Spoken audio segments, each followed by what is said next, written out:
Welcome to this Brandworking webinar. It's wonderful to have you here. I'm just having a quick look in the room to see who's here. When you arrive in the webinar, excuse me, it's very hot and sticky here in Australia in the summertime. I'm sticking to the couch, so I'm just going to have to move myself slightly. Excuse me for moving around. It's wonderful to have everybody here today. This is the final Brandworking series episode of the series of the 2016 series, and it's a wrap-up. So you're going to get me. I'm sorry, you're going to get me, but I'm going to go through. I've got some pages of notes here. Don't worry, it's not going to be overwhelming, but I've got these to keep me on track to share with you the #1 top hacks that I've learned and that the people who've been watching the webinars have really loved, so that it can make it really easy for you when maybe you're spending some time over the Christmas break to plan your year and what you're going to be doing, to really focus on what's going to work fast to get you the fastest results with whatever media channel you decide to use to get your brand out there. So it's wonderful to have you all here. Thank you very much for joining me. Please say hello in the chat box. You should be able to see the chat box. Hopefully you can hear me. I've got a new set of headphones in, so hopefully they're working and you can hear. Let me know. Say hello, say g'day, kia ora, howdy, whatever it is you say from where you are in the world. Say hello, pop it into the chat box, and if you're watching the replay as well, you can do that. You can say hello to me and we can get talking and interact on the replay as well. Hello Tracy, lovely to see you. And I've also got a couple of other, John, Debbie, and there's a couple of other people already here. It's lovely to see you, thank you. So please say hello, pop your name in and ask questions as we go through, because I'd love to help you. I had some amazing gurus on this year, incredible people. I mean, last year was great as well. And we had amazing people last year, but this year, just phenomenal people, really generous with their tips and their tools of what they wanted to do, what they wanted to get going. Now, I do have some slides to share with you, and excuse me for being so slow. I've been trying to get my internet moving along properly here. Just going to open up something on my screen so I can share with you. Hopefully that's going to work. There it goes. Cool. So let me share my screen. And you can use that chat box anytime you want to ask questions. John, holy smoke, land of the long white cloud. Fabulous. Thank you, John. Nice to see you here. What I'm going to do before I get started, actually, I'm going to get a poll going. I love these little polls. It gives me a little bit of feedback of where you're at. So if I can just start the poll. Right, so you should now see, hopefully, technology, on your screen, a question along the lines of, what is your biggest brand or marketing frustration? So I really want to know what it is so that we can ideally help you today in the webinar. I'm going to be giving you these amazing simple hacks that you can use, but I want to get around that frustration for you. So is it that you just don't know what to do? It's like there's all these different options, you're just not sure which one to use. And I was reading a fabulous article by Kate Toon today, which I will share, about having multiple channels all going at once. So is it you just don't know which channel to use and what to do? Is it that you don't know what works best for your particular business? Maybe you're sitting there thinking, oh, someone's told me I should do Snapchat. Will it actually work? Is it right for my brand and my business? So maybe it's that, or maybe it's just I'm overwhelmed. There's so many options. I've got analysis paralysis, and I just haven't done anything. So please let me know how you're feeling, because I want to make sure that you don't get overwhelmed with this webinar. I want to make sure that you don't feel like you're lost still. I want you to get at the end of it and go, right, if I just implement those 3 or 4 things next year, they'll be amazing for me. They'll clear that clutter I've got in my mind. So thank you for answering. I've got some answers already so far. People saying they're pretty overwhelmed. It is overwhelming. Marketing is overwhelming. So there's a really big message I want you to get out of the webinar today around that. So thank you for, so I'll leave that poll up and I'll just share my screen so that you can see what I'm talking about today rather than seeing me. So hopefully, yeah, great. We should get that sharing. Brilliant. There we go. Fabulous. So thank you. So what I'm going to do today is share with you the ultimate hack pack. Basically, I'm wrapping up the entire series that we've had with some extraordinary people who are absolute geniuses in their field. And they've been so much fun to work with and incredibly generous. But I'm just going to give you the juicy bits, just the gold, so that if you're really considering video marketing or getting some graphic design done for your branding or whatever it is, you're going to get just the juicy bit that you really need to stop feeling overwhelmed and to give you that one thing on that topic that you can go ahead and take action on. So let's crack on into it, because I've got plenty to share with you and I want to give you lots of time for questions and answers as well. So please make sure that you type your questions into that chat box. Keep in touch with me and I can slow down and speed up or whatever, answer your questions. And in the replay as well, you can do that. So, and don't panic. I'm going to share just little bits with you at a time, and you're welcome to, if we're talking about a topic or a subject, you're going, I'm really not interested in this, don't panic. I'm not going to stick on each one too long. I'm going to take a little bit of time and then move on to the next one. So get your questions in nice and quick. I will allow for any replays. Ross, lovely to see you here as well. Woo! Made it, screamed in sideways. I love it. And yeah, so don't panic. If I'm talking about something, I'm really not interested in copywriting or whatever, don't panic. We'll be on to the next subject pretty quickly. And at the end, I've got something very special for you as well. So to make sure you do that. Now, given that we've got people actually coming on here, what I want to do, I wonder whether it'll work. There's only one way to find out is to try it, really, isn't it? And for you to let me know. So the poll is fantastic. Not knowing what works best for me, feeling really overwhelmed. Absolutely. And put in the chat box how you feel. How did you feel about 2016? What sort of year was it for you? And what do you hope to achieve in 2017? So let me know in the chat box if it was an overwhelming year, if it was just that you felt like you were going round and round in circles, or you're all over the place, or you're spread really thin, or was it an overwhelming year, an upheaval year? What was really the year for you in 2016? And what are you hoping to be the biggest change in 2017, the biggest thing you really want to achieve for 2017? Please type it into the chat box. Let me know. What was 2016 like? And really, what do you want out of 2017? Because it's going to help me make sure that I share with you what you need. And I have something else for you today, which I'm going to share with you so that you can actually take action without getting overwhelmed as well. And you may have already seen it before, but I want to make sure that you're actually using it right. So I've got that for you today as well. Robin's here as well. Lovely to see you, Robin. Lovely to have everybody here. That's fantastic. Thank you. So yes, clarity of your story for John. Over to absolutely your brand story, getting your story right. And I think perhaps for you, John, one of the people that really, when I've had the pleasure of re-listening to all of these interviews in the last week or so to prepare for today. So I've been able to go and relearn a lot of stuff. So John, the person who really helped me in terms of story, there's two people. One is Linda Reader-Never, who's a publicity specialist. So she talks all about it's being okay to share your story and not to be afraid of doing that, but more importantly, how to do it in such a way that people want to read it, because she's obviously a publicist, and how to weave it into your brand. And the other person that you might really want to get the tips from today, John, is Brett Thompson, who talks about sharing your story and using conversation tone. So not trying to write it beautifully, just getting out there and doing it. So that might help you today. Ross, what do you want? What was your year with major changes? Absolutely, moving around all over the place. Hard to keep track of your different email addresses, Ross. It certainly helped you get more focused and getting out there. That's brilliant. And I've loved watching your videos this year, Ross. Well done. You're really, really stepping into your brand. It's fantastic. Lovely to see you, Robin. Lots of change for her as well, and more coming. Oh, that's so exciting.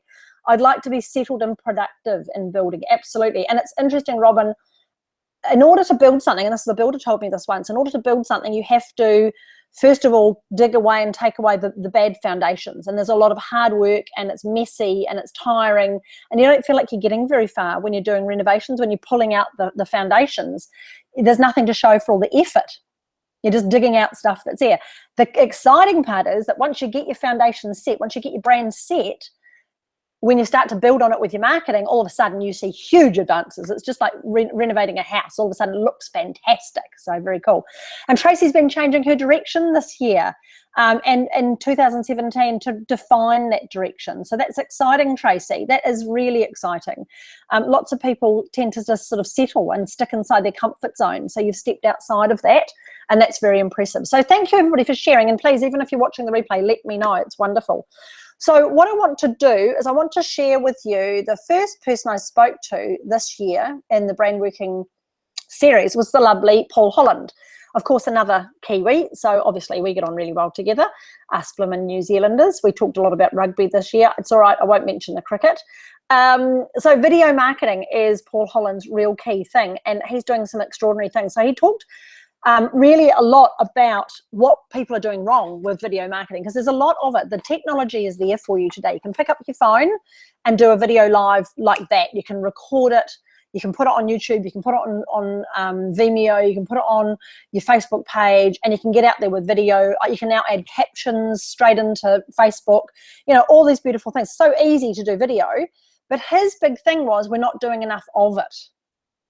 He said that there's a lot of people who are fearing that they've got a lack of expertise, that, you know, it's not good enough. I'm not dressed right. I can't present very well. I'm shaking the camera.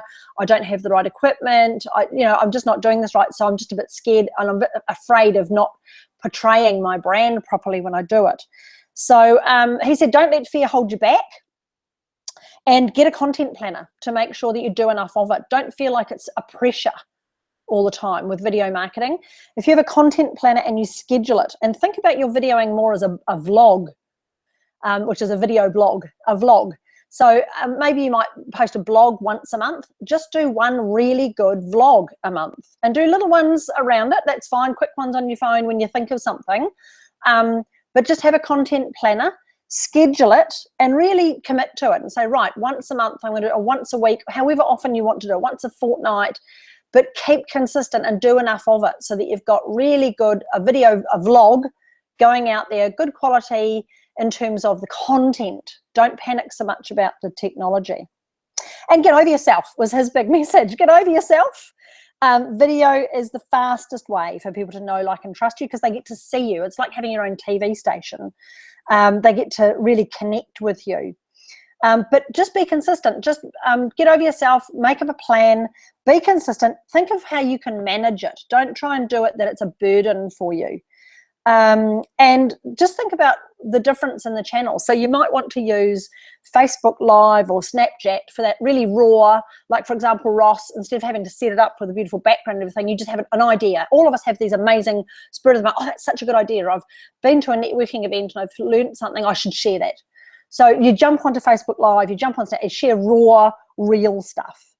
YouTube and video blogs and Vimeo and Wistia and those sorts of channels, that's more evergreen production, as Paul Holland called it, evergreen, which means you record it once and you share it many times. So you might only do one video blog or a vlog once a month, but you share it all through the month. And you share it as a Facebook post or a LinkedIn article or whatever, and you draw people back to watch the video. So that was a really cool tip. So if you want to know more questions about video marketing, please pop that in the chat box, but I'm going to move on to the next one. The next person I spoke to, so this is just really quick tips for you guys, but just hone in on it. Write down one thing per topic today so that you don't get overwhelmed. Just one thing that you go, oh, that's a really good idea. I've got to remember that. So that first one was a vlog.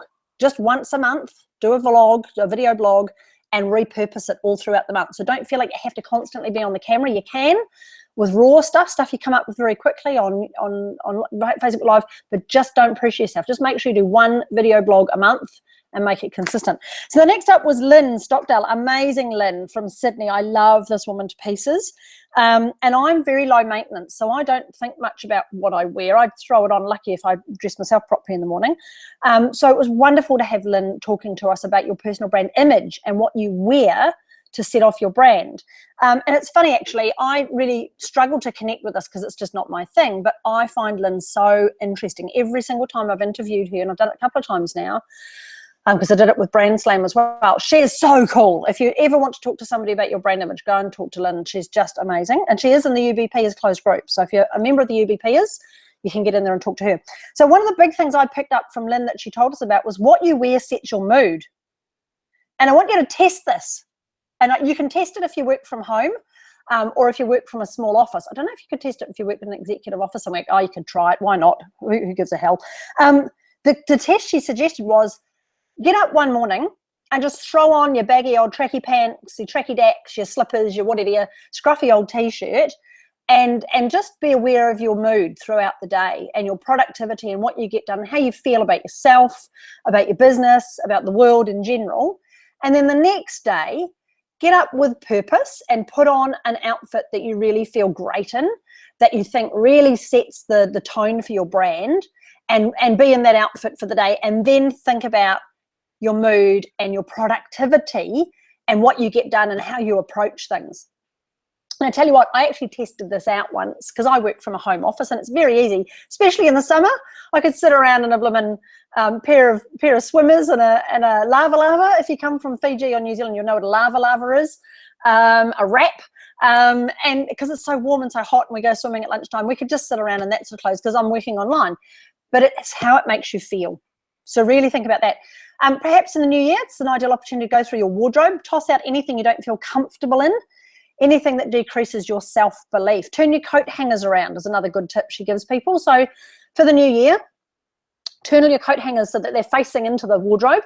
And as you wear something, when you go and put it back in, turn the coat hanger around the other way. So that at the end of 6 months, you'll see there's items in your wardrobe that you've never even touched in 6 months or even a year or 2 years, however long you want to. Throw them away. Get rid of them. You'll never wear them. They're hanging around and they're holding you back. So she also mentioned the life-changing art of cleaning up or tidying up by Marie Kondo. So you can go and have a look at that if you want to.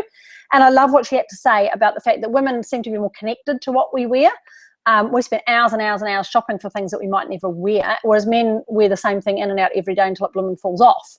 So, so yes, really think about what you wear and how it sets your mood for your business and for your self-belief. So I'd love to know what you think of these tips as I'm giving them to you. Please pop them into the chat box, ask questions, let me know.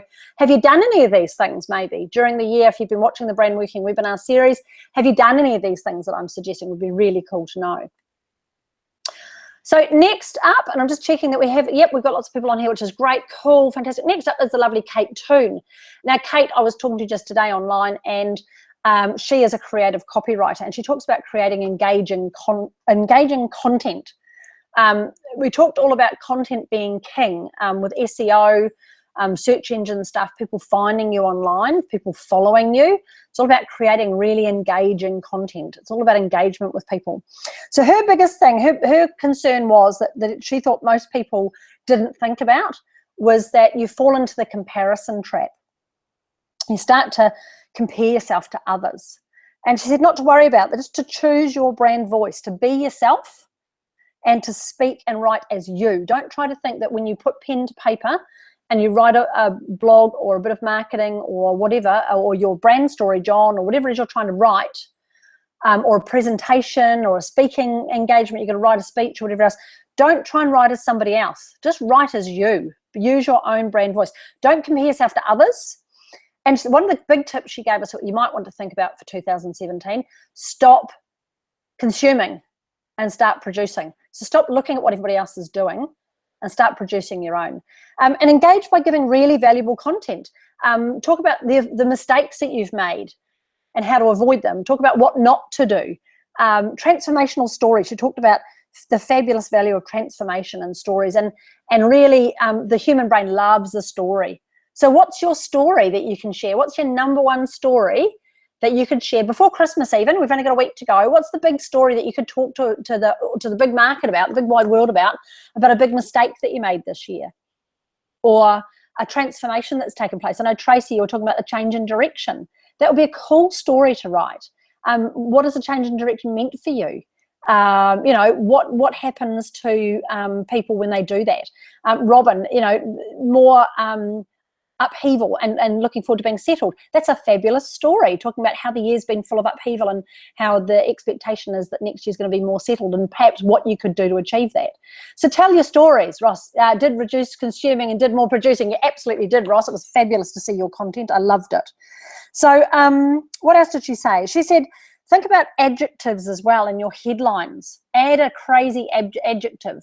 So instead of saying the top 10 ways to produce more and reduce consuming and produce more, talk about the top 10 absurd ways or crazy ways or ridiculous ways or slothful ways or exciting ways, or add an adjective into your headline. Make it really interesting. People love to have something really interesting to read. So engage them with that. And she also gives some ideas of moving past written content. You don't also have to think about the fact that you're not a copywriter. And Brett Thompson talked about this as well. I'll talk about him in a minute. But you can just record it. Record it on your phone. John, record your brand story on your phone. Just stop pissing about. I'm calling you out now. Stop pissing about trying to think about it. Just get on your phone and record yourself. Find a quiet space somewhere and record your brand story. And don't think that your story is not valuable, because it is. So she says about move beyond written content. Go live, get it transcribed, get it recorded, and don't panic. This is the lovely thing I loved about Kate too. She said, don't panic. Not everybody's going to be into you. And that's okay. Don't be vanilla. Be chocolate, be Neapolitan, be whatever. Yeah, John, absolutely. We're calling each other out here. So don't think you have to fit in. You can be yourself. You can stand out. Not everyone's going to like it, and that's okay. It's just for the people that you want to engage with. So very cool. So maybe go and do that. Think about how you can add some adjectives into your headlines next year. Think about what you could record, your stories, the mistakes you made, what not to do, and think about telling stories and giving information in an interesting way. On to the next one is lovely Rodney Miles. And Rodney talked to us about writing a business book and how you can use a business book to really grow your authority. And it's wonderful that the word authority has author in it. So the biggest problem, he said, with writing a business book is that people never get round to it and they never get it done. So I'd love to know, anybody on the call, anyone in the webinar who has either thought about writing a business book and it's still not done, or has started this year and hasn't finished it. John's not going to be vanilla. He's invented the no BS zone. Excellent. His new space of operating in. I like it. So for a business book, who's tried to write a business book or thought about writing a business book or started this year maybe and didn't get it finished, didn't get round to it, or it's been sitting there for years and just, it's not going anywhere. So Rodney said that's the biggest issue. So his big tips for this, if you always wanted to write a book, from my own personal perspective, being a 5-time best-selling author and having a printed book and all this, it's phenomenal for your brand. It's absolutely amazing what it does for your brand. So Ross did an e-guide, fantastic, and he started the book, he's done that. So here we go, Ross, this is for you. Rodney, remember, said there are 2 ways to write a book. Top down, so start at the intro and work all your way through, or just be a spring. Yeah, like a spring of water coming out, not a spring as in boing boing, like a bed spring. A spring as in lots of water just gushing forth. So just do it, just record it, just write it, speak as you write. Don't try and edit it as you go. Just get it out there. Whether you record it and transcribe it, I'm in the middle of helping another person write a book at the moment, and we interviewed, recorded the interview, it's gone off and been transcribed, and now it's with the editor. It's going to be an amazing book, and it's in his tone of voice. So just top down or spring, there's no right or wrong way. More importantly, speak as you write and just get it out. Get it out there. Now for a business book especially, Rodney talked a lot about having it written in the order that you would help someone. So if you're running a business book, there's obviously, it's not like a novel or a fiction thing, although there's characters and things in it, of course. You're giving people a process. So think about, if you are sitting there going, oh, I should write a business book, but what would I write about? Think about the process you take people through, and there's your chapters. You've already got a book written. So you can actually write a business book based totally on the process that you take people through. You don't have to think up something new, so you can do that. And set some time to do it. We tend to write books in the busiest part of our lives, he said. It can be very intense. And I know when I wrote 3 books in 3 months, and I set aside every day from 7 a.m. till 11, and I was not available at that time. I was writing. So he said John Grisham normally gets up at 3 a.m. and works till 5 a.m. before he went to work at his law firm to write his books. So set the time to just go ahead and do it and make sure that you've got it. Don't worry about overwhelm. A lot of people say, God, I've got so much information to put into my book. Which bit of it do I put in? Which bit do I leave out? Don't panic. Stick it all in there. Get it into the order that you would help people in normally. Give it to an editor and they can work that out. So don't panic. It's more important that you get it done. You get it out there. And your business book, the biggest tip for having a business book, and it's something I loved and I'm going to use it a lot more, is to use it as a guidebook. So you give it to your clients, and as you're coaching them, who on the call is a coach or a mentor? I'd love to know who does one-to-one coaching or mentoring with people, or in groups, who takes people through a process and mentors them through. I'd like to know, because you can use your business book, Ross, you can use your e-guide as a guidebook, so that you say to your client, right, we've had our session. What I want you to do is turn to page 12 and go through the process in that chapter, or turn to page 16 and there's a diagram in there. I want you to do that bit of work. You can use it as a guidebook. You can get them to do homework. Isn't that cool? What a great tool that your book can become. So the big thing from Rodney was, who do you want to read the book? before you just jump out there and do it, really get to know, who do you want to read the book? Who do you want to appeal to? Who do you want to see it and pick it up and go, yep, this is a book for me? And what do you want them to get out of it? So really think about that. I love working with Rodney. He's amazing. And writing a business book is the best thing you can do for your business. Good ideas, Ross. Fabulous. Thank you. I'm glad you're enjoying these. We're on next to automating some stuff, because I know a lot of people like automation, especially when we're really, really busy. And someone that I spoke to who is amazing at automation is the fabulous Anne Hall. And Anne is an email marketing genius. She's done a lot of stuff in her time to do with being a VA and an EA and got a great team of people, but she's focused now specifically on e-marketing. So though I've got here email marketing, it's really electronic marketing, e-marketing. She said the biggest mistake that people make with their e-marketing, especially email marketing, is that they expect to be a one-hit wonder. They've gone and bought a list, or you've got a stack of business cards from all the networking you've done, and you go, right, let's stick them into MailChimp and send them out an email blast. And they'll come by the dozens buying my products and jumping in my workshops and so on. It just doesn't work. It really doesn't work. You have to connect and engage. And Ross, you're sitting there probably nodding your head like furious, because Ross is another consumer relationship or customer relationship person. You love this thing. You can't just go to first base. It's just like if you met somebody. You wouldn't expect them to buy from you the minute they met you. So you've got to connect. So don't try to be a one-hit wonder. Continually getting on top of your email marketing is all about automating it. So setting it up in a program, MailChimp to start, she suggested, because it's really simple.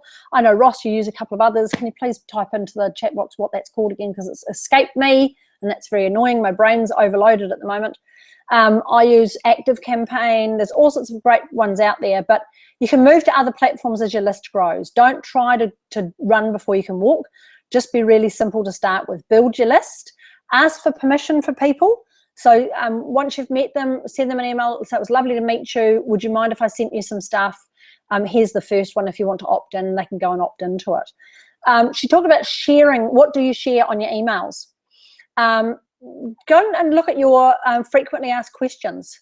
What are people asking you all the time when you meet with them, or the clients that you have? What are they asking help for? So think about sending out some FAQs, blogs, and just send a link to your blog. So send the outline of it on an email very quickly. Hey, what do you want to do for your 2017? Here's a link to a blog I've written, an article I've written that talks all about setting your tone for next year, or whatever it is you want to do. So just give the agile, says Ross. Agile CRM is very good automation, and nimble, that's the one.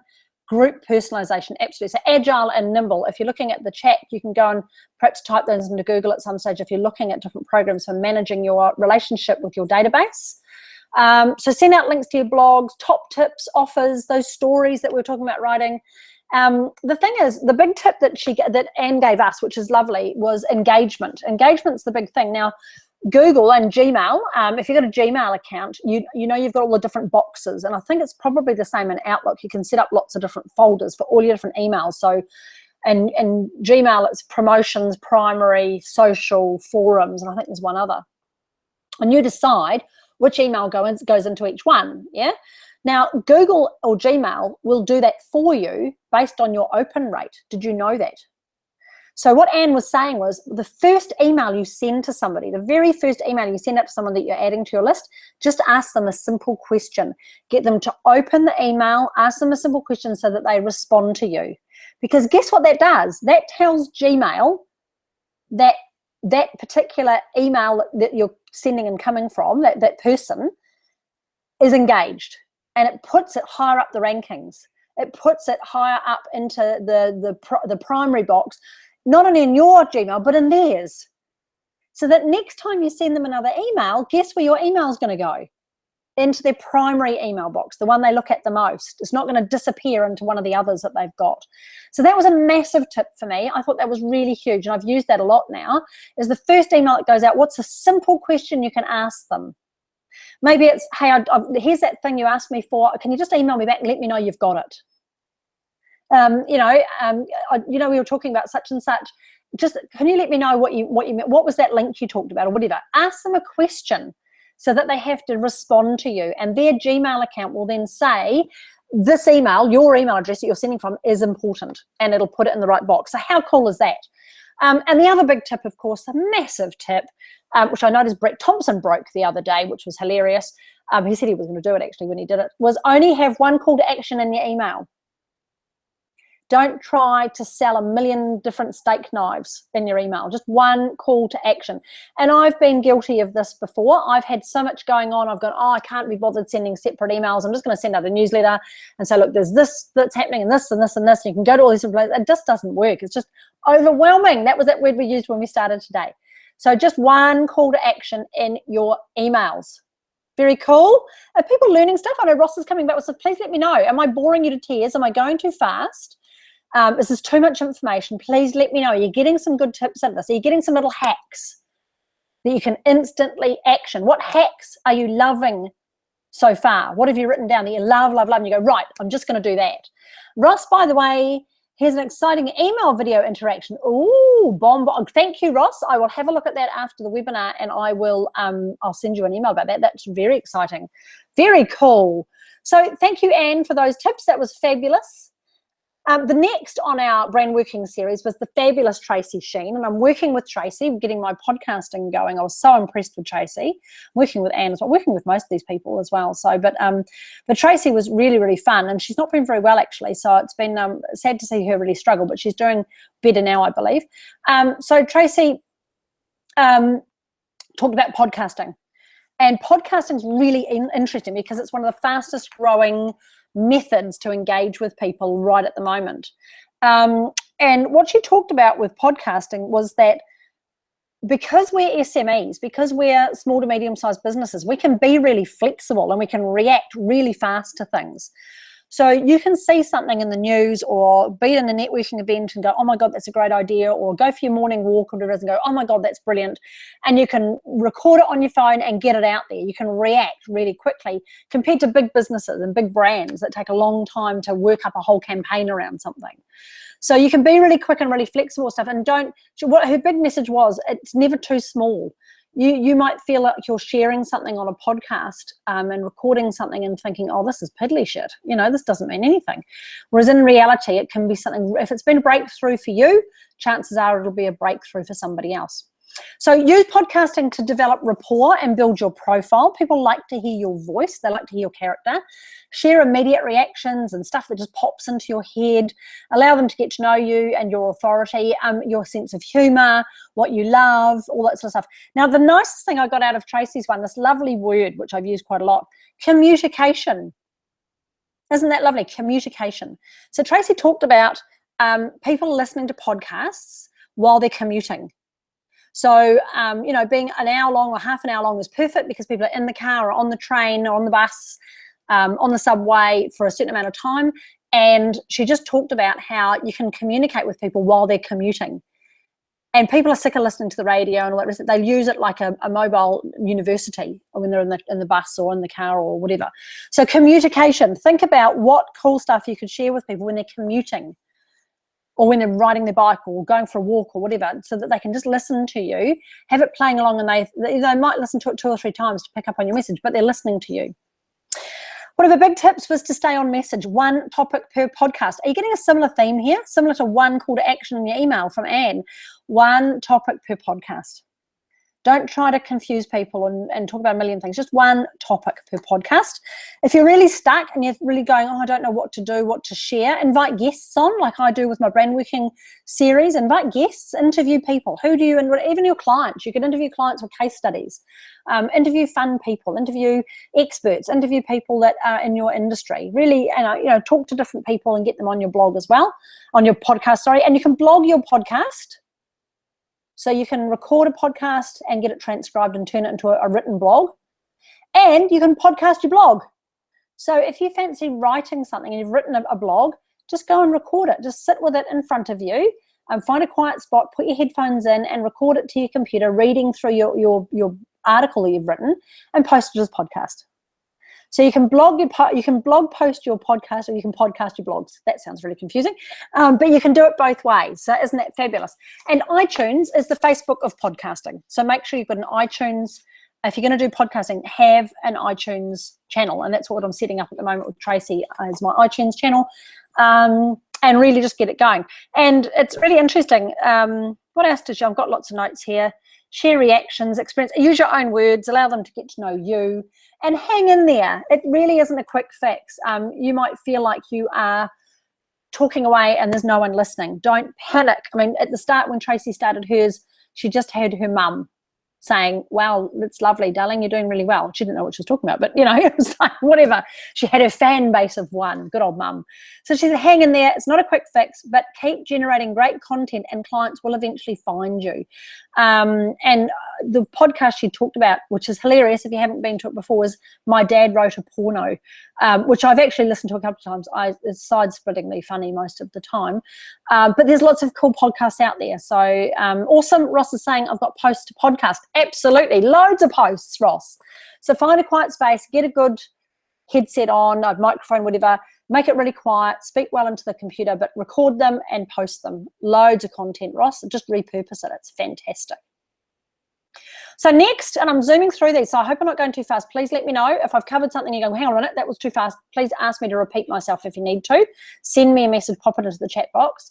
Next on the Brandworking webinar series with the lovely Azana Goeska from Brussels. She's an absolutely gorgeous woman. Talking about marketing systems.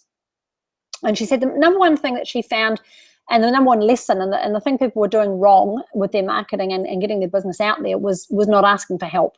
And she said it's okay to ask for help. It's okay to say, I'm really struggling with this. I don't understand it. I need help. It's okay to ask for help. It's what people are there to do to help you. She talked about having a system for growth, making sure that you systemize it so that it's not totally dependent on you turning up all the time. And this is having a funnel to deliver the dollars into your business rather than trying to have to be doing it yourself. And it's really hard when you sell a service to be there all the time. It's exhausting. So make sure you have a funnel. She talked about the SOS model, and she went through the whole process of that, which is really cool. The biggest thing she talked about when you start your funnel to get people starting to get to know you and then buying a little bit from you and then getting to know you a little bit more and then buying more from you and going all the way through that funnel was anticipating what problems people have got. Really think about your target audience and what solutions you can provide before you ask for a sale. Well before. It's that old, Gary V, what was that? Punch, hook, whatever it is that he does. So solve a problem, provide a solution, provide another solution, help them out, some more valuable content. Oh, and here's a sale. Here's something that can help you do it. So use the knowledge you've already got. Don't think you've got to start a sales funnel for your business with something completely new. It really doesn't have to be. It just needs to be systemized. It's probably what you're already doing. So think about the process that you take people through one-to-one again, and how you could set that up as a series of automated emails, as a landing page that they go to, that they download, that number one thing that they really want, that thing that solves a problem they have right now, and what you can send them after that to help them. Lots and lots of touch points to help them really get to know you and to like you and to trust you. And, really think about the fact that people don't care about you. They don't care about your solution and what you do and how you do it and how long you've been doing it for and all the rest of it. They care about themselves. So really think about what can you offer people to get them into your funnel, into your system that is all about them. What else? Grab attention. When you're generating leads, grab attention, convert your prospect, your cold calling people into prospects, give them value for free, build the relationship. An entry product that's really simple for them to get personal, do a webinar or one-to-one calls or a Q&A session or whatever with all the people that are in your marketing funnel so they can get to hear you and see you, and then upsell them into your other stuff. So she said it really is, there's no such thing as easy. If it's easy, it won't work. You just have to do it. It won't be easy if you want to do it properly. So sit down, take the time, but it can be simple to go through. What's the process you currently take people through? How could I make that a funnel? And then ask the likes of Anne and other people that we've talked to about on the Brandworking series to help you do that, to get those emails up and running.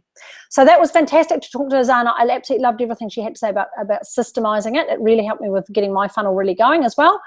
Next up, of course, which was perfect timing, was Jared Elveridge. He talked about online programs. So he talked about, okay, so you've now got your funnel figured out, you've got your leads, what do you sell them into? So what's the online program that you can develop so that you don't have to be providing to people one-to-one? You can have clients all around the world. You can have people buying your products in the middle of the night, looking at videos, downloading ebooks, doing your course any time of the day or night and anywhere in the world. So Jared is fantastic. I love Jared to pieces. We have a lot of fun with Jared, and I can't wait to do more work with him.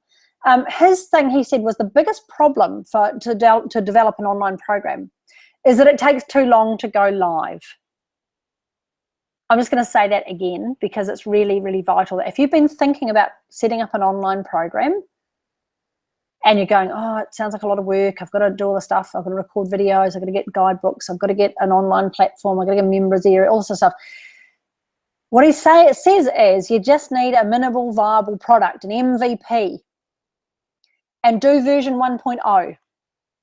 So if you think you've got something that would work well in an online program, and in reality, if you're doing something offline, it'll work online. So whatever you're doing in the offline world, you can turn that into an online program. Just do the minimal viable product. Maybe it's just a guidebook or just a series of 4 videos. Just do the minimal viable product, version 1.0 of your program, and get that out there. Make it live. Set it up on a landing page and see if people will buy it. See what feedback people give you. Do it as a beta version. It doesn't have to be a 16-week, 14-page, 18-level membership site. It just needs to be something that people want. Now, it's interesting. There was a fabulous woman. I'm trying to remember your name. I'm so sorry if I can't remember. Flexible Families Yoga. I'll remember your name. My brain is leaking at this stage. She came to one of my workshops and she just thought, what I want to do is do a 21-day program for busy mums to know how to do yoga at breakfast time with their kids so that they can stretch and exercise. The kids aren't so stressed. You get a bit of relaxation in the morning instead of all the craziness. What if I could just do one pose every morning at breakfast time with my kids for 21 days just to get us into the habit of having a calmer household in the mornings? Basically, that's all she said. She hasn't even got it running yet. She doesn't even have autoresponders, doesn't have anything set up yet. She just put it out there. She put it out to her tribe on Facebook. She had 200 people come back and say, yes, please, when are you starting? So it doesn't have to be finished. It doesn't have to be perfect. It doesn't have to be done. You just have to answer a need. So don't wait. Get it out there and test it. See if he said the biggest problem he sees is that people spend a year or even longer developing their online program, and then they go to launch and discover that actually no one wants it. What a gut ache. What a waste of a year. At least if you just develop something like that idea of 21-day program for something and you stick it up there as a auto-responding email or whatever, it might take you a week or maybe 2 weeks to get it going, only to find out that it doesn't work. That's fine. You've only wasted a couple of weeks. You haven't wasted a whole year. So yeah, if you've been thinking about an online program, get out there and do it. Get results as fast as possible. And remember, you're not selling information, you're selling results for people. What do you really want to help people with? Who's already offering that? Go and look at what other people are doing. Model off of that. Create a back end. He's got 3 parts to his funnel. Do a lead gen. Make sure it breaks even. So it's a low entry product, but it pays for its own marketing, and then make the dollars later on in the program. So his big thing, and I would actually say this isn't just for online programs, I would say this is for everything if you're launching your brand in 2017, is it doesn't have to be perfect. Get it done and then get it right. So what a cool message is that. Anyone getting any feedback? Anyone getting any goosebumps from this? I'd really like to know how you're doing with all these things. Hopefully not going through it too quickly. And hopefully giving you plenty to just get the real gems, the real hacks from these things. So that was very cool. So if you're thinking of running an online program, please let me know. How far away are you? What are you going to do now? Has it given you any ideas? That would be lovely. Tell me in the chat room. Give me your feedback. Next up in the Brandworking series was the fabulous Con Trowell, and we spoke about photography and headshots and your personal brand identity when it comes to getting your photographs, your images done. And I've worked with Con, he's an extraordinary photographer. So his biggest thing was, he said, most people don't plan. They don't have any strategy. And they turn up at a photographer's and they've maybe bought a couple of different bunches of clothes, maybe done their makeup, but they've really got no idea about what they want their message to be with their images. So if you're thinking of getting your headshots done this year, you're thinking, right, I'm looking a bit different from what I was last year or whatever it is, and actually Con suggests that you need to update your LinkedIn headshot at least every 5 years, if not earlier, to keep it updated. So if you're looking at your image and going, oh, I need to do some images, this is for you. Plan it, plan ahead. Before you go in the studio, have a plan.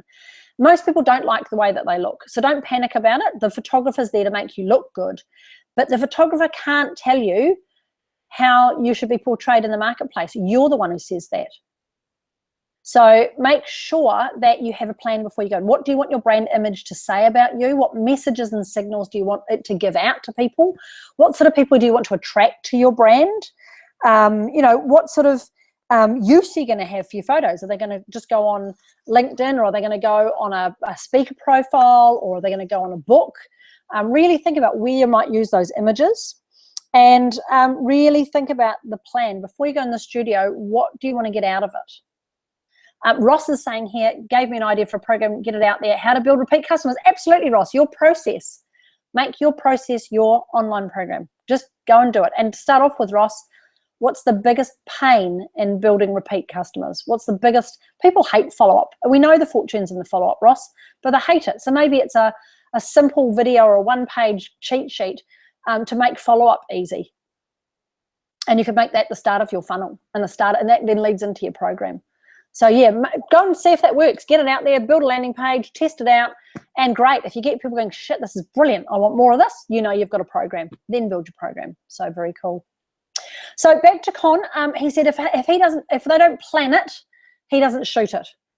So it's a very good question. A lot of people ask me, how do I choose a good photographer for my headshots? That's what I would respond with, is exactly what Con's saying. If you're working with a photographer to do a headshots and they're just saying to you, yep, come along on Tuesday, bring a couple of changes of clothes and we'll go for it, probably not the best photographer to do headshots for you. If you've got a photographer who says to you, okay, what do you want to achieve out of the session that we have? Do you know your brand image? Do you know the message you want to portray? How do you want to make people feel? What sort of people do you want to attract to your business? What are you going to use the images for? You're on to a good photographer. And there's a couple of really good ones. If you want to know some good ones, Con obviously is based down in Melbourne, but I can introduce you to him. There's a couple I work with here in the Gold Coast, if anybody wants to know them, but I've got a number that I keep hooking up with who are really good at this, and they talk more about brand image than just headshots, which is great. So I can always tell you that if you want to know. But plan ahead before you go to your photographer. Next on the list was the fabulous Linda Reed Never, and I am so in awe of this amazing woman. She just does incredible stuff with publicity. I don't think she sleeps, this woman. I think she must be a vampire, because she has so many things on the go with her business, and she's extraordinary. So she's publicity. She's how do you get yourself into the media? How do you get yourself well known amongst journalists so that every time there's a topic that comes up about your industry, you're on speed dial for them? How do you do that? How do you make sure that you're getting yourself out there and it's not overwhelming you? So again, funnily enough, she talked about the fact that people don't have a plan, the same as what Con was talking about with your headshots. If you don't plan to get in the media, it won't happen. The media have long deadlines and lead times. So you need to have a 90-day plan, a 60-day plan, a 30-day plan, and a 7-day plan, basically. So you need to spend time sitting down, and perhaps this is something you can do over the Christmas break before you get into 2017, is plan out your year. It's something I would really suggest that you do, because some magazines, for example, are working 6 months ahead or 3 months ahead. So really think about how you can have a long-term plan for the stories and what media you want to get into and how you're going to get there. Think ahead about what your stories are going to be. Plan your year out and put dates and reminders in your calendar. We talk about newsjacking all the time. All the media people I talk to talk about newsjacking. So we know when Mother's Day is. You can go and have a look on Google. We know when Father's Day is. We know when the school holidays are. We know when Easter is. We know when Thanksgiving is. All these things are in the calendar already for next year. The date's already set. So if you work backwards from those days, how can you newsjack? How can you leverage the fact that people are talking about Mother's Day a couple of weeks out from Mother's Day? If you've already got a story that talks about mothers in some way, with mine, maybe it might be a story about mumpreneurs and brands. So I could write a story about how does a mumpreneur launch their brand, as a mum, how do you do that? So I could write that story and get it ready to go, ready for Mother's Day. And I could write that over Christmas. So she did talk about this. She talked about writing a bank of articles. So sitting down quietly, again, in a quiet space, give yourself time and write down all the different topics that you could perhaps get articles or media about, and just sit down and quietly write a couple of articles so that you're ready to go. And you're not stressed, you're not under pressure all the time, that all of a sudden there's an opportunity in the media and, oh my God, I've now got to drop everything and write an article, I've got to write a press release.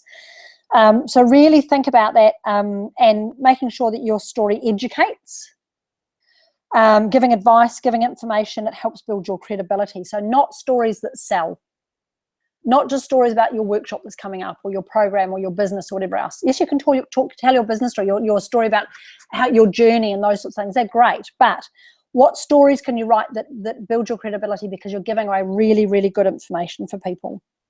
And she said it's okay to get personal in your articles and tell the real story. People love real stories. It's okay. There are people behind brands, and it's okay to share your story. It's okay to get personal, to share a little bit about the pain points and the emotions and all that sort of stuff that you went through. So think about your year that you've had, the turmoil that you've had. Maybe write some stories over the Christmas break ready for next year that you can share that really get personal. That would be really cool. People love those sorts of stories. Focus on the pain points, on what your audience needs to know. And if you promote yourself, if you're getting your articles out there and sharing it, the media will love that, and they'll get in touch with you because you're there to provide, and they like it when you provide lots of good content for them. And sign up to Source Bottle was one of the other things she suggested. Sign up to Source Bottle. It's a good way of knowing when there's things coming through. It's Source Bottle with a OURCE, not SAUCE. And I often put Source Bottle alerts in the UBP as closed group, so you can always jump in there and have a look. So there's some ideas for your media next year. Very quickly now, next was Jeannie Treloar, who is an amazing woman, Sassy Branding. She's an incredible brand identity specialist. So if you're looking at business cards, marketing material, pull-up banners, websites, anything you need to get your brand out there, she is the person who talked all about how to get your brand identity right. So she said the biggest issue was inconsistency. And I know this from being a brand manager, was making sure your brand is consistent. The colors are the same, your logo is the same, your voice is the same. It's a visual world. People see things and recognize them very quickly. So make sure your brand is consistent across all mediums. Don't just sort of throw it up there and think it'll do. Make sure that you're consistent with your look and your feel and your colors and your images and your headlines and the way you speak and everything else. Get it out there and be consistent. And be really clear about your target audience. Make sure you know who it is you want to speak to and what the message is going to be. Does your brand currently speak for you? What message does it speak at the moment? Can you personalize your brand? Can you give your marketing a bit of flavor with your own brand? It's like we were talking about before, write in your own voice. Speak in your own tone. Just don't try to be something else. Be really authentic. And ultimately, this was Jeannie's really, really key message, was ultimately your brand is not designed for you. It's designed for your target market.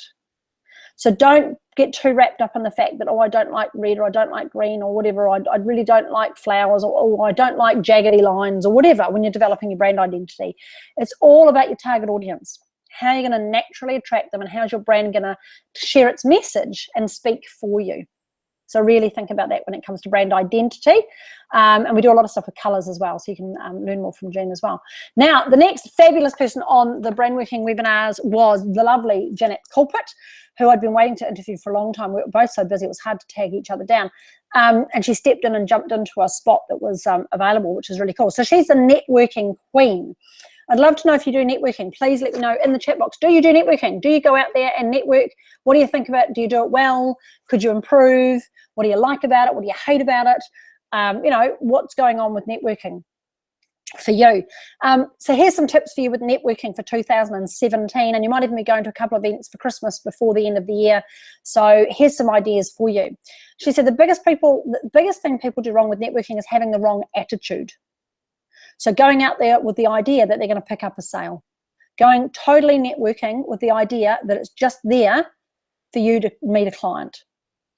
You need to have an attitude of going along with a different reason, and decide what your reason is. It could be growth for your business. Absolutely. It could be trying to go and meet some people who could potentially turn into clients. It could be personal development. It could be just that you want to have a little bit more confidence to talk to people. It could be that you want to try out your core message. You want to see if your brand connects with people. It could be that you want to meet affiliates or partners who can help with your business, or people to support your business. It could be that you want to get speaking gigs. It could be that you want to just leverage your brand and rub shoulders with a completely different group of people. So really think about the reason why you're going out there and networking, rather than just going out there with the attitude of I'm going out there to sell myself and to pick up some clients. So make sure to choose the right events. Don't just go along to everything and hand your card out willy-nilly. Make sure you choose the right events, not necessarily where your competitors are. Sometimes you can go to a competitor's meetup and learn lots about your industry. That's fantastic. But think about going to ones where your key opinion leaders are going as well. So if you're a bookkeeper, you might want to rub shoulders with accountants or financial advisors, because you might be able to refer people to each other. So really think about where do your key opinion leaders go, and maybe you can go to the same place they do just to get to know them, and maybe get some affiliates working with you. Have a point of difference when you go networking. Don't try to be like everyone. Don't be a vanilla, as we heard from Kate Toon earlier, and don't put anyone down. Isn't it interesting that the minute you put someone down, the human brain is thinking, what are you going to say about me when my back's turned? So don't put anyone down. Don't try and compete with people. Go out and share your magic rather than putting people down. And combine your social media with networking, which is a really powerful thing to do. Janet was really hot on this. Follow people. Say, can I follow you on media, on Facebook or whatever? Tie in social media when you meet them. Maybe have a look quickly if you know they're going to a meetup. That's the nice thing about meetups. You can see who's going, or they're going to the event. Have a quick look through social media, see what's happening in their life, and then when you meet them, you've got something to talk to them about. And a good way to remember what's going on in their life is just to quickly jump on social media and have a look. Be yourself. Everybody else is taken. Be yourself. Go out and watch others with what they do to learn stuff, but just be genuine. And don't expect instant results. It takes time to build a relationship. It's the same with networking. You're not going to go out to one networking event and win 5 clients. It's just not going to happen. Take time to build relationships with people. Go again, repeat visit to places, make sure that they know you, that people see you, ask lots of questions, get to know people. Don't just, grab people's cards and stick them in a database and then, do all that. Maybe one of the big tips Janet did give me was, when you do get business cards from people, ask them, would it be okay if I sent you something on email? Then send them an email, not a blast from MailChimp. Send them an email, personalized email from your own email account, Outlook or Gmail, whatever it is, saying how nice it was to meet them. Give them something that's valuable and ask them, look, if you'd want to know more, here's what you can do. If you click here, you can go and get this. And let them opt in to your database. Let them decide if they want to have more to do with you, rather than spamming them, which is really cool. And the nicest thing she talked about, this was a lot of fun, was car park networking. Car park networking can be the most rewarding. So go early. Don't think, oh, I've got to get to a breakfast. It starts at 6:30, 6:45. I'll get there at about 6:45. You really miss out on some valuable networking opportunity to meet people in the car park, chat about them, talk about their day, introduce yourself before you even get there, and afterwards as well. Hang around afterwards. So make sure when you block your time out when you're going to a networking event, block it out that you've got a period of time before and after to spend time with people. Don't rush away. Take time to build networks and build relationships with people. And then last on the fabulous Brandworking series this year was the wonderful Brett Thompson. I just adore this guy. He is amazing. I think he's got such a skill and talent, and he's so genuine with it. He talks about the fact that he's not a copywriter. He didn't pick up a book till he was about 20. So the big message he gave for copywriting, and this is direct selling copywriting. So this is writing the headlines to your emails, writing your Facebook ads, writing the email content, writing articles, stuff that you want people to actually do something with. Direct selling, you want a reaction, you want a call to action out of them, you want to build those relationships, that rapport with people. And he said, you don't need to be a wordsmith. So many of us really concern ourselves that we don't know how to write copy. And we mull over it and we hold off and we really struggle with copywriting stuff and creating ads and all the rest of it. Have you struggled? Have you tried to write ads or tried to write articles or tried to write emails this year and you've struggled with, what on earth do I put in this? How do I get a headline that they're going to open, that they're going to click on and go, wow, I want to get into that? How am I going to get an email that they actually read all the way from the bottom to the top, from the top to the bottom? So his big tip was, you don't need to be a wordsmith. You just need to learn the psychology, and I've spelt that so badly. There's my dyslexia raising its ugly head. Learn the psychology, or how have I done that? Psychology, I think I've spelt that, of your client, of your industry, of your market. Really think about what's going on inside the brain and the heart and the soul of your client. Don't overcomplicate it. In fact, you want to simplify it. Brett said he gets paid good money to be a copywriter, but in reality, what he's doing mostly is research and simplifying stuff. So really think about researching your client. You don't need to be a wordsmith. Great copywriting is one of the most lucrative skills you can have in business, says Brett. It's all about moving them in the direction you want them to go. So don't overcomplicate it, simplify it. Tell emotional stories, and tell stories and write in a way that a 12-year-old could understand it. If you've got family members or friends who've got kids, write an email or whatever and give it to them and say, can you read that and tell me, do you understand it? And if they don't understand it, don't understand the words in it, it's too complicated. So make sure it's really simple. Write in conversational tone, he talks about, like you're speaking to them. Don't try to flower it up and use clever words and things. You can actually simulate a real conversation. This might be something you might want to do over Christmas. Again, find yourself a quiet space, get your phone on record, and just sit there and have a conversation with a client, an imaginary client in front of you. Have a conversation with them. Go through the questions they would ask. Give them your answers and turn them into an email that goes out. Play the story out in your brain. Write it down, record it, get it transcribed. You've got rev.com or speechbad.com. I think it's $1 a minute to get things transcribed with those guys. There's lots in there. To capture the throwaway lines. He talks about the glue that holds your conversation together. So when you're writing an email, often you get into a business mode and you start to write like a letter. You need to write as a conversation. So it's all those connecting words that you use when you're talking. You say things like, so for example, or now this is the really best bit, or now I'm not quite sure if this is right, but. So all those connecting words, they make people want to read more. Get rid of the ums and ahs and stuff, but the connecting words. So if you record it, you capture those ones. And take time to think. Think about your big idea, your irresistible offer. Research your client. What's their pain? Think about your conversation style, the pain that you solve. He said 60% of success is finding a hungry audience. 20% of it is the offer, the irresistible offer that you create, and 20% of it's the copywriting that you use.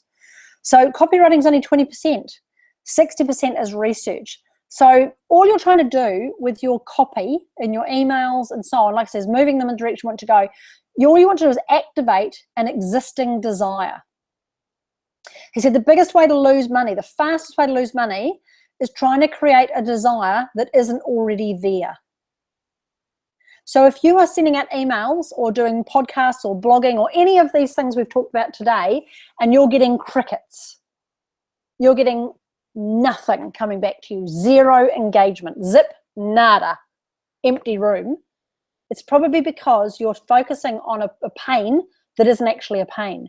You're trying to create a desire where it doesn't even exist.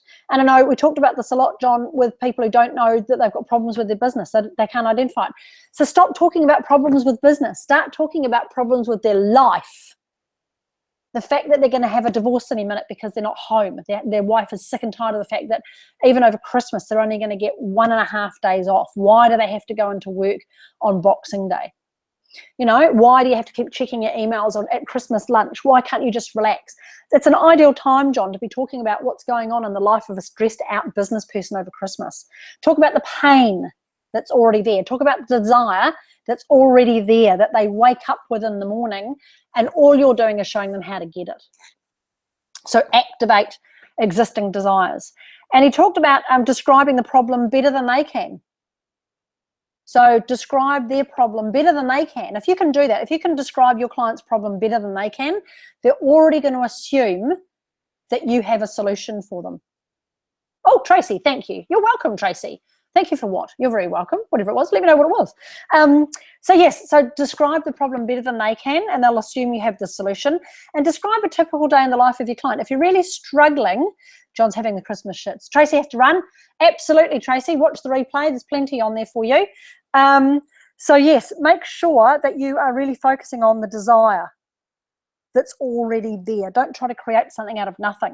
And he talked about story, segue, sell. Tell the story about the client's problems, segue it into, so this is what you can do about it, and then sell it to them. So definitely do that. So those are the major hacks. What I want to share with you last, before you go, and I know I've got a little bit over time, I'm sorry about that, is my wrap-up. My wrap-up from the series to help you. Please let me know if you're overwhelmed, because I want to make sure you're not. I want to make sure at the end of this, you're going away going, right, I've just got 4 things maybe that I know I can do really well now out of the entire series that we had. So my big tips that I got out of the entire Brandworking series was this. 1, you don't need to know marketing. So many people get really concerned that, oh, I can't understand marketing. I want to know marketing. And it's funny, you know, everyone seems to say marketing is my biggest problem. I don't know how to promote myself. Marketing. I don't understand it. It's scary. I don't like it. You don't actually need to know marketing. You really don't. What you need to know is you. You need to know you and what you do and how you solve people's problems and what the pain is and who your ideal client is and what's going on in their life. You need to find that pain point, find that desire, work out what they already want, and just give it to them. So you don't need to know marketing. You just need to know you, and you need to know your ideal client. You also need to plan and schedule and commit to it. Otherwise, it just becomes overwhelm. Spend the time over Christmas writing out your marketing action plan for the year. Get those dates that you know when Mother's Day and Easter is and all the rest of it. Plan for when you're going to get out there. Plan to do 1 monthly blog or vlog and repurpose it. Use things like Buffer, automate things with MailChimp. Yes, set it up, do all those sorts and commit to it, but plan, schedule, and stay consistent. Stay absolutely consistent with your brand message and what you're doing, and tell your story. Tell your story better than anybody else does in the marketplace. There's lots of people out there that do something similar to you, and they've got their own story, and that's fine. Tell your story. Be unique. Tell your story, and don't worry about what other people think of you. Get over yourself and be aware of the fact that people want your story. They want to hear about you. They want to hear what you did wrong. They want to hear when you fell over as well as when you succeeded. And be patient. It takes time. It does take time to build your brand. So be patient with it. Keep at it. Don't give up. And just realize the fact that you can't help every Mary in the dairy. Not everybody needs to like you. Just the people that want what you have. So really think about that. Now, I'm going to just very quickly give you something to help you. This is the wrap up for the series, and I don't know whether you've watched some of them or none of them or all of them, whatever, but we have put all of those videos that we recorded, including this one that we're doing today, into Brandworking Booster. And it's one place where you can go to get the entire series from 2016 and 2015. There's over 30 videos in there, including the Q&As that I've done. The Q&A sessions I've done with the UBPs are in there as well. And unlimited access to that, so you can go in there anytime you want and go, right, I need to know about podcasting. I can go and listen to Tracy. I need to know about headshots. I'm going to a photographer. What does Con have to say before I go? Or what does Jared say about online program? I need to go and find that out. You can go in there unlimited anytime you want, replay it, pause it, do it. There's some workbooks and things in there as well. It's usually $47 to get into that. And into that area of the Authority Rocket program. I'm doing it, special Christmas offer is $17. So $17 gives you access to everything, and I have some very, very exciting news for you as well. The exciting news is that we've got them in there as video currently. So they're all in there so you can watch them. What we're going to be doing though, over the next couple of weeks, over the Christmas period, is I'm actually going to be converting them into podcasts. Working with Tracy, we're going to be converting them into podcasts so that you can then actually not just watch the videos, but you can indeed just stick them on your iPhone, stick your headphones in, go for a walk, jump in the car. You can communicate and you can listen to the Brandworking episodes, and they're about an hour long. They'll probably be a little bit shorter than that because we'll edit them down so you don't get all the rubbish in the front and the back of it, with me saying hello and being silly. It'll just be the guts of it, just the gold. But there'll be podcasts as well, and they'll be in there, and you'll get all of those as well. So it's a special Christmas offer. It's only while this particular webinar is live. It's just $17.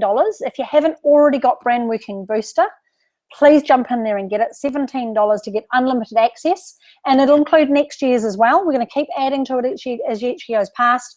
But there's a special offer there. You should be able to see it just click on that button. Let me know if you're clicking on it and if it's going, because I'd like to know if it's working, to go and get that.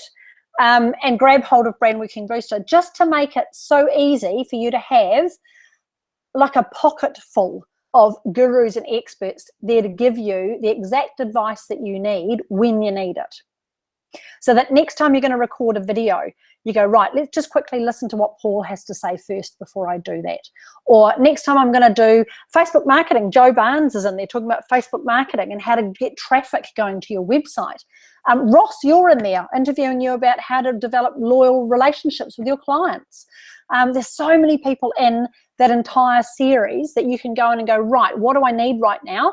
And we've ordered them based on the topic that they talk about. So you don't have to just go all over the place. You can actually go in and just get the bit you need and sit down and hear from a guru, learn their top tips and use them to really go very quick. No buttons showing. That's fabulous. I love the fact that this isn't showing. Display offer. Sorry there. Maybe that's better. Here we go. I love it. I just talk too much, don't I? There you go, Ross, Robin, John, anyone there now. Great, it's working nice and quick. That's fabulous. Once it gets going, Ross, isn't it amazing? Once I actually click the button, it actually works. So Rocket Launcher 2017. The offer's going to end at the end of the webinar being live. That's actually Sunday night, so that offer ending is just a little bit premature. At Sunday night, this actually will be available as a replay, so you can go back and watch it, but that's when the offer ends. Unlimited access to the Brandworking Booster, usually $47, just 17 bucks. And if you use that code, so you click on there and use that code VIPBB. So VIPBB, and it'll take it down from $47 to $17, and you'll be able to get that entire series from this year, plus all of last year's ones and next year's, and those podcasts. When we get them on there, they'll be done over the next couple of weeks, so you can get hold of podcasts and listen as well, which makes it a lot easier for you to absorb rather than having to sit in front of a screen and watch things. And you're going to get some there's Moira Majors in there as well. She talks about speaking, how to get that and be public speaking and what to do. So many cool people that we've had on these Brandworking series. I've been really impressed with them. So thank you ever so much for being here on the call. The other thing I'm going to give you when you sign up for Brandworking Booster is there's a weekly action planner, which helps you to action what you've learned today and what you learn in the Brandworking Booster as well. So you get that as well. It's a simple tool. I don't know, is anyone using that that's on the webinar? It's part of the Authority Rocket program, so you might already be using it. The weekly action planner, it helps you get 10 times more done. It's also in Brandworking Booster. So when you sign up, you get that as well. And it'll help you just to not get overwhelmed, just to go, this is just the things I want to get done this week. It only lets you put a certain amount of stuff down. I think it's 5 things per project that you can put down that you get going on. So you don't get overwhelmed and you get more stuff done, 10 times more stuff done. So you get that in Brandworking Booster as well. Ross saying, thank you very much. Excellent webinar. As always, Ross, it's fabulous to have you here. I'm so glad you enjoyed it. Thank you everyone for joining me. Please make sure you take the most of that offer that's there, $17 for Brandworking Booster, so that you can really launch your year next year and get that expert help for free, basically, 17 bucks to help you whenever you need it, and it's there for you. So thank you everybody for being here. I'm glad you've enjoyed it. What was the big thing you got out of it? I'd love to know. What was the number one biggest thing that you got out of the webinar today? The number one hack that you are going to go and use that is going to really rocket launch your year next year. Please let me know what it is. I would love to know what your number one thing is that you're going to do. What was the number one thing that you got? Robin, great summary. Oh, you're welcome, Robin. Absolutely.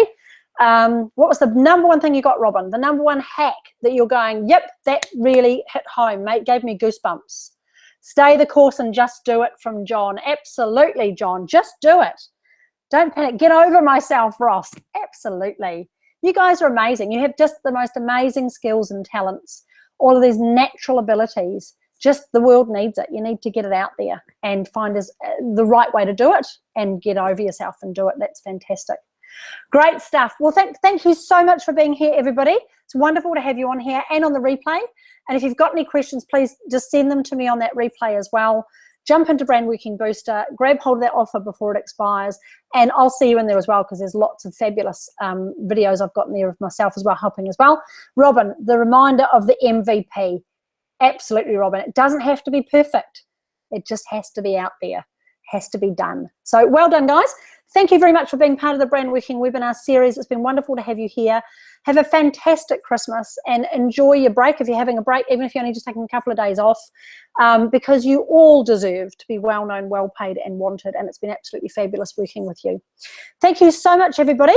I will say goodbye and I will see you in the new year if I don't see you beforehand. It's been lovely to have you here with us on the series, and I look forward to the Brandworking series of 2017. Woo, what a year. Thanks, guys. See you soon. Bye.